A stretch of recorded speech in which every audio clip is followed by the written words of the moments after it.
Good day, dear listeners. Steve Preda here with the Management Blueprint podcast, and I have Pat Clawson, Chairman and CEO of Resurface Labs, as my guest today. Resurface Labs is a software company specialized in providing continuous API security by detecting and responding to API attacks at runtime. Pat, welcome to the show. Thank you for having me. I'm excited to have you and to learn about APIs and how we need to be protected. But before we go there, how did you get here? I mean, I looked at your LinkedIn profile and it took me 5 minutes just to read kind of all the businesses that you ran and exited. I think it was at least half a dozen. So how did you get to being the CEO of Resurface Labs? You know, it's a fun journey, and I think it's one I'm incredibly lucky to have been able to have, right? And I had the fortune of starting out right after university with a fantastic company who took young people right out of college and knocked the rough edges off of us and trained us in the tools and arts of selling and management and business leadership. You know, that company was called Lanier, and I spent 12 or 13 years with them. About half of it was overseas, and that overseas component, because I was always driven to be involved in international, gave me a whole bunch of business skills that you don't get unless you're thrust into that kind of an environment. So it was on your own, it was building businesses, it was, you know, foreign currencies, exchange rates. It was super dynamic and incredibly fun. But I was able to take that, and I wanted more, right? And I started working with a friend who'd started a fantastic software company in the healthcare space.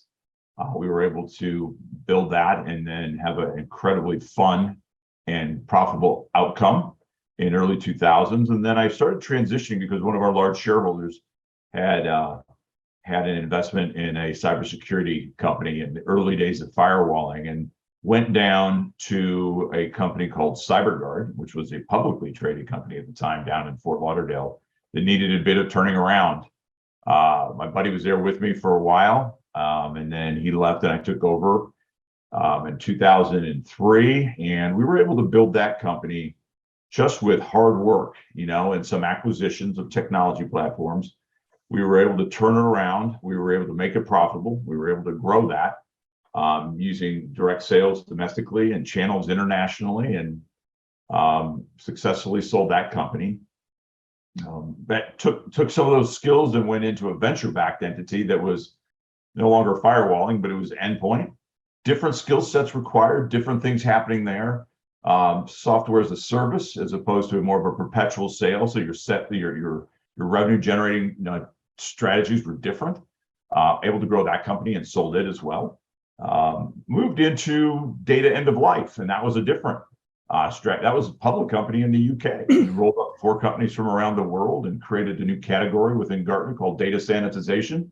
Ran that for several years, and then got into dark web monitoring, which was early stage. So I've had this journey of building companies and providing exits, 2 public, 1 US and 1 UK, and then I got kind of the bug for this early stage software thing and wound up over here at Resurface this year.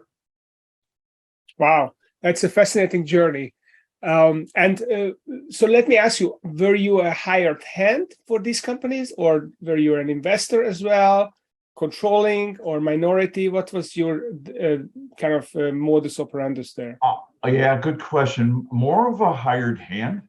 I'm not the founder brain. I'm more the operator and the grower. So I've been brought in to help, control costs, put together a growth strategy that made sense, dig in, and then grow the businesses and then have an outcome.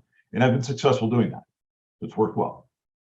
Well, obviously you're getting new gigs, so something must be working right.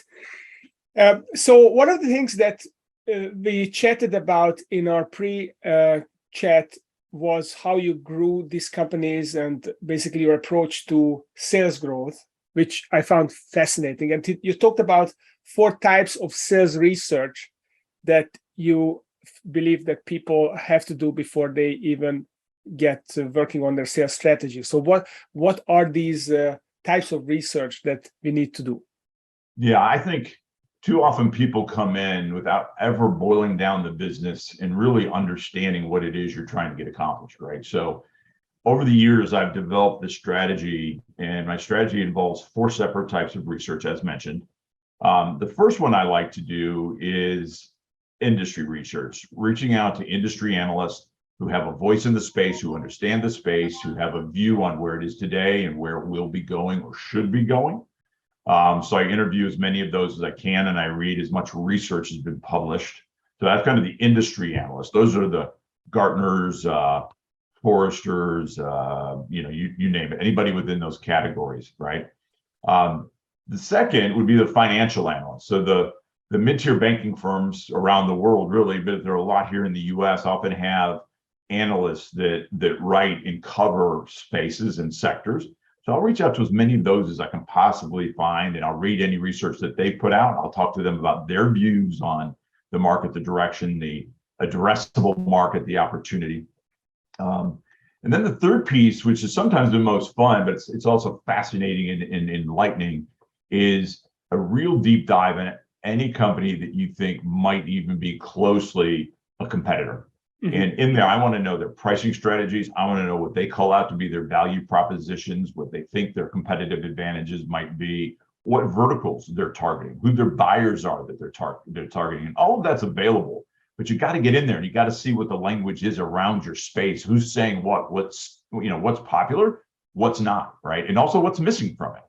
And then the fourth thing I like to do, and it's often very low cost, is using a tool like SurveyMonkey to reach out to your prospective buyer types around the world and ask some of those very similar questions. And then I bring all of that data together. And in there, you're able to get down to the root of who who's in your industry, what the right verticals are, what the right, what's missing in pricing strategies around the world, where you should find your ICPs, your ideal customer profiles, and then it helps you build out and make some hardcore decisions on your route to market process.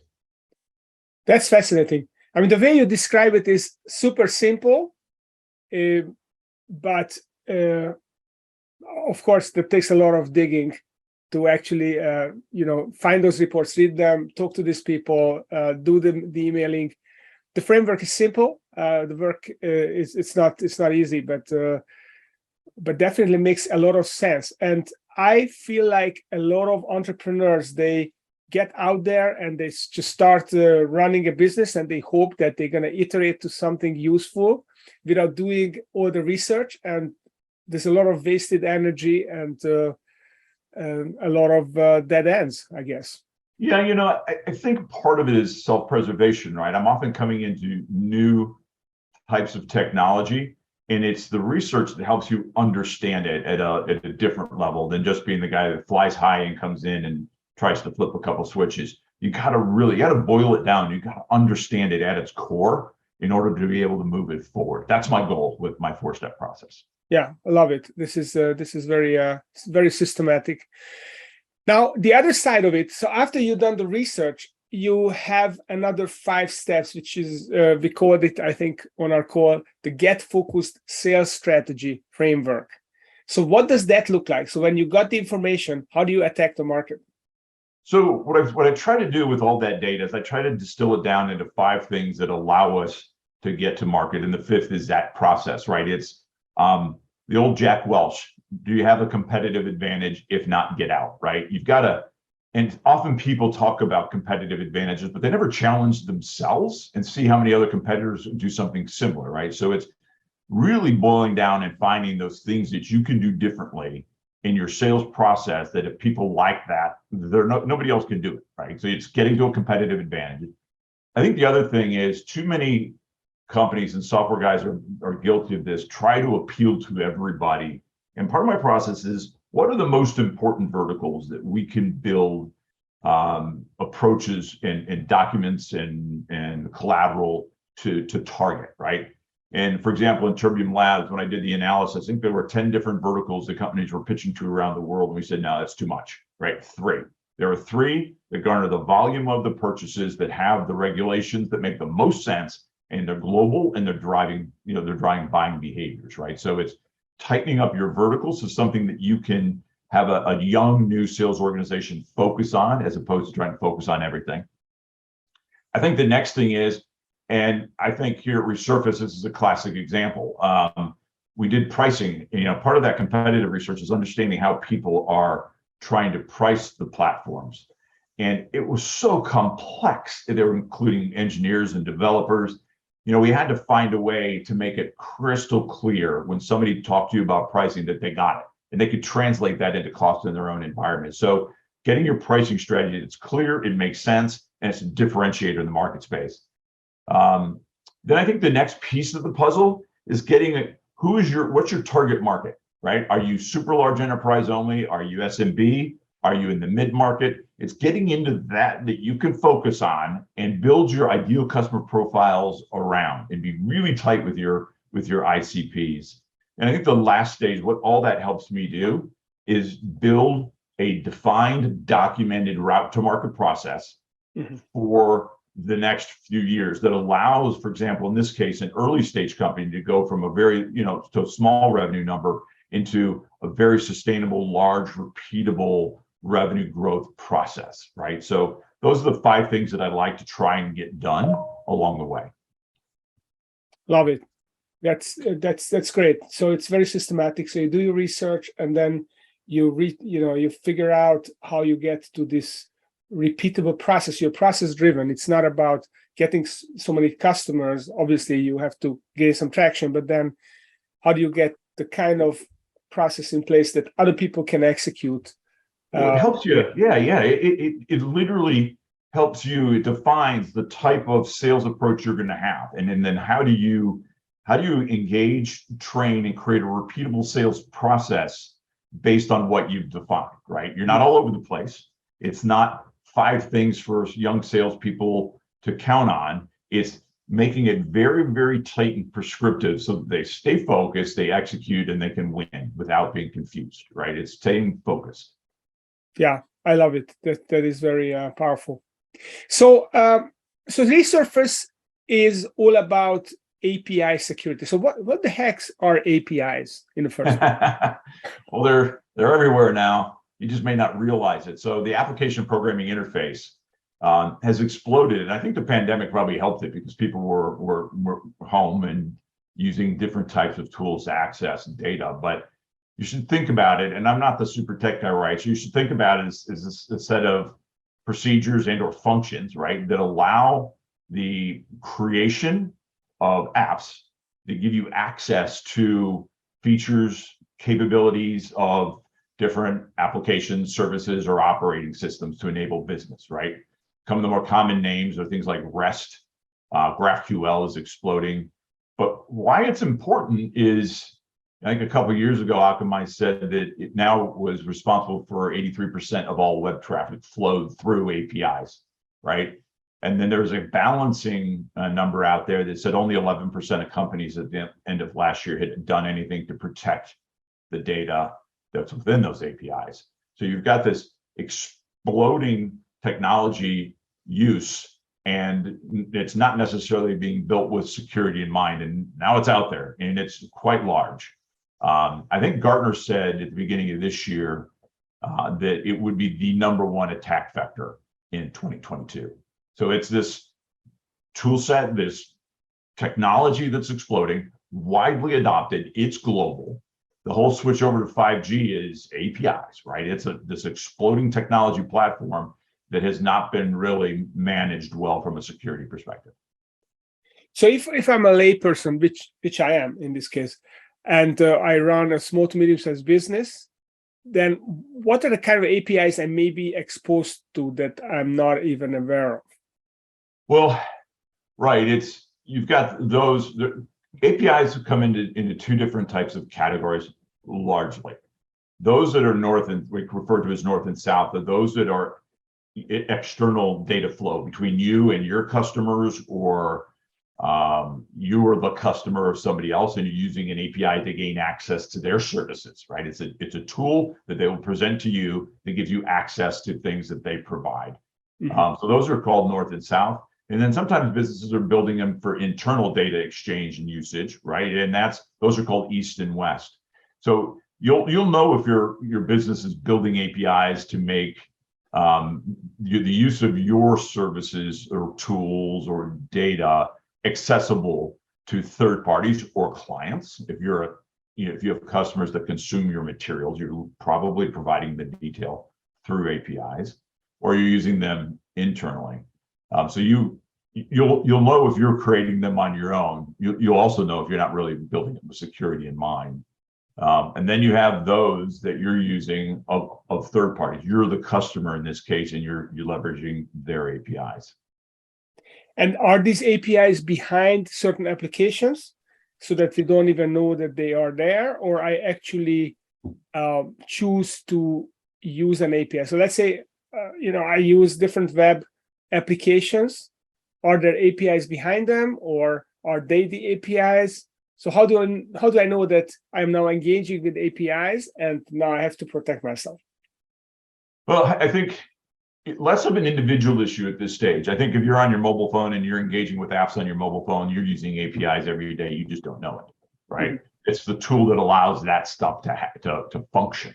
Mm-hmm. It's APIs are often what we refer to sitting in this, what we call the zone of the unknown, after valid users have credentialed, through a WAF or an API gateway, and then they're gaining access now to services, right? And then services are often leveraging APIs to make that exchange easier to use. Hopefully that makes sense. So, is it correct that your major target market is those companies that develop these apps that use the APIs, they incorporate them into their products, that are the most logical people to protect? Or is it the end users as well who are just using the apps and assuming that those companies take care of the security risk? Well, I think we all believe that those companies are taking care of those. Mm-hmm. The issue today is they're largely not. There are a lot of global companies today that are trying to focus hard on having a budget for next year to start applying security practices to their API infrastructures. I think one of the things that we find, which is kind of fascinating to me, but it makes all the sense in the world, our target verticals are what you'd expect, right? Big banking and financial organizations around the world. They have the regulations about protecting that data and fines. Big healthcare around the world for the same basic reasons. And then high-tech companies, which includes defense and aerospace, telcos, right? That group right there is like 40% of the IT security spend in the world, right? So it's a big number, but it's also, they're heavy users of the APIs, because the APIs make it so much easier for you and I to gain access to the services they want to provide.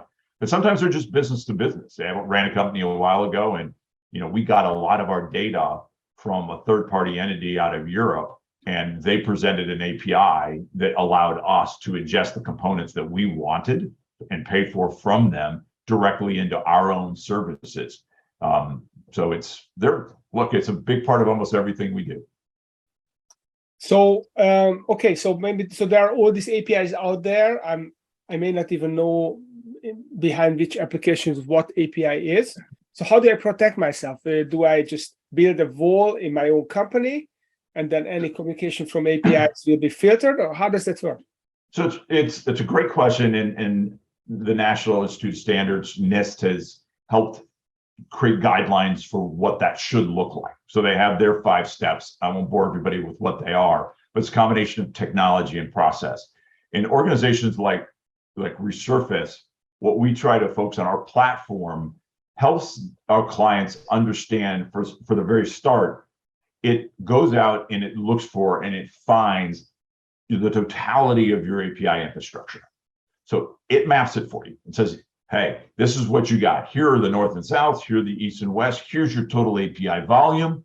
And then it breaks down that volume. Because out of the box, we're set up to do 3 things for you right away. The first is monitor for the OWASP top 10, which is table stakes defined by NIST and others for things you need to do to make sure you're protecting your API infrastructure. The second thing we're looking for are any of the known attack types that are being levied against APIs today anywhere in the world. So we're automatically looking for whether or not there's any evidence of that happening. And the third category, again, NIST help guide here, which we refer to as anomalies.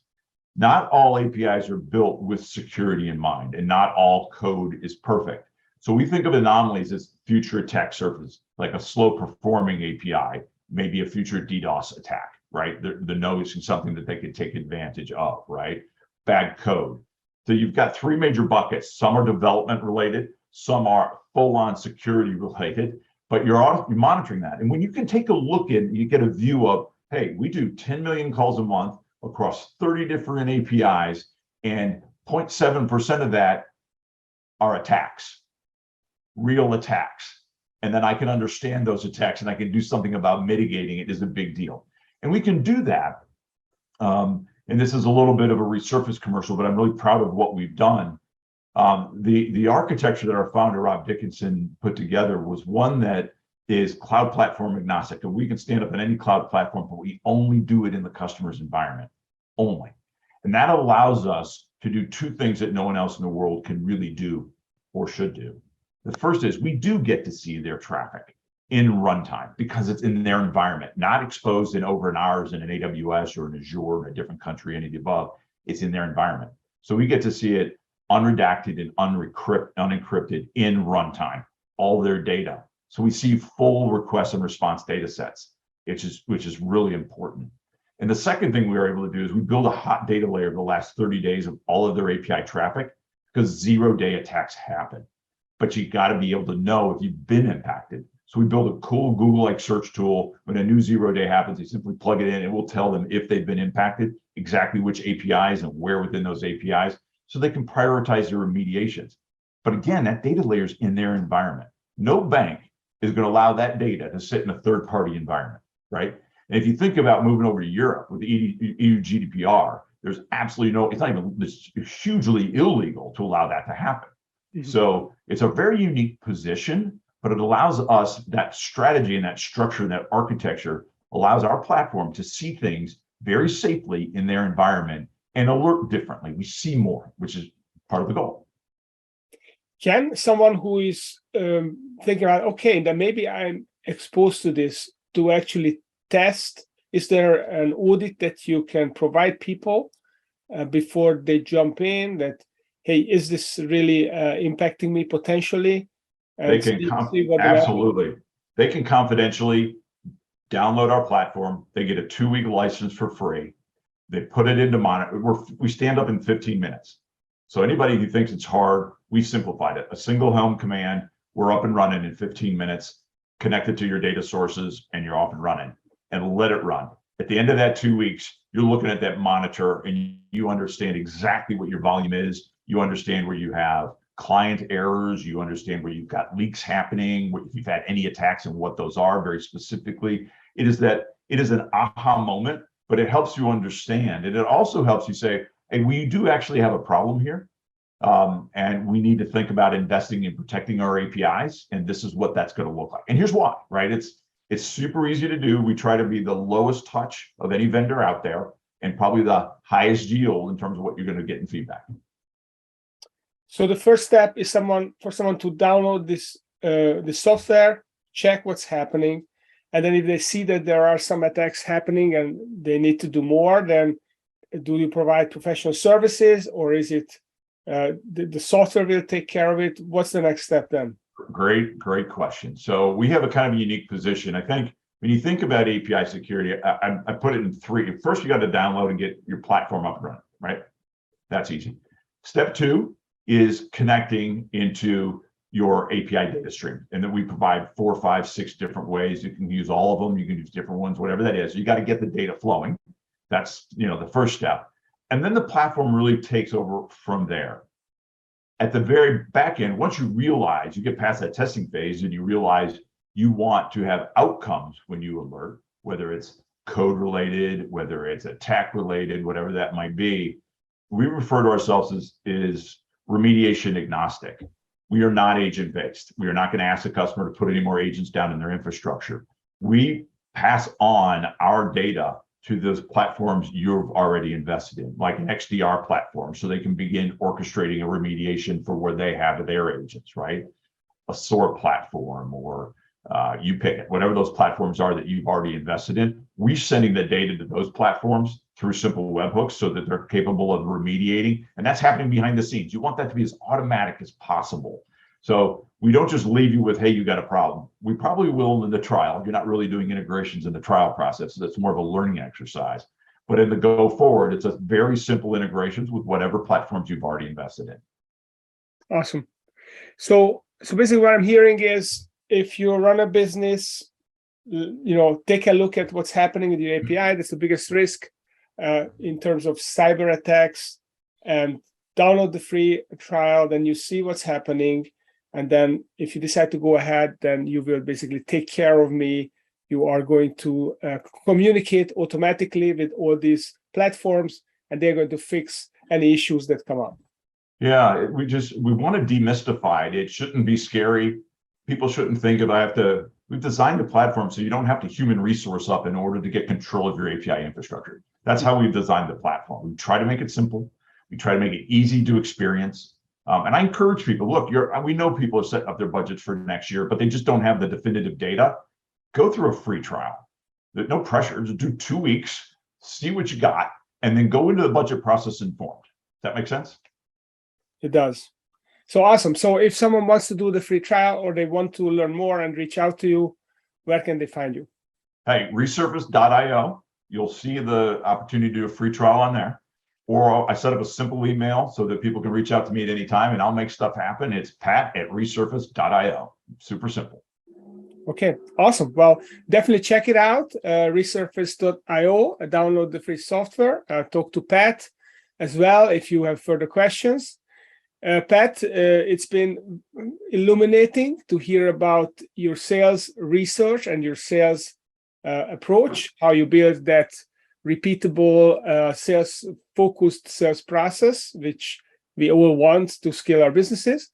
So thank you for that.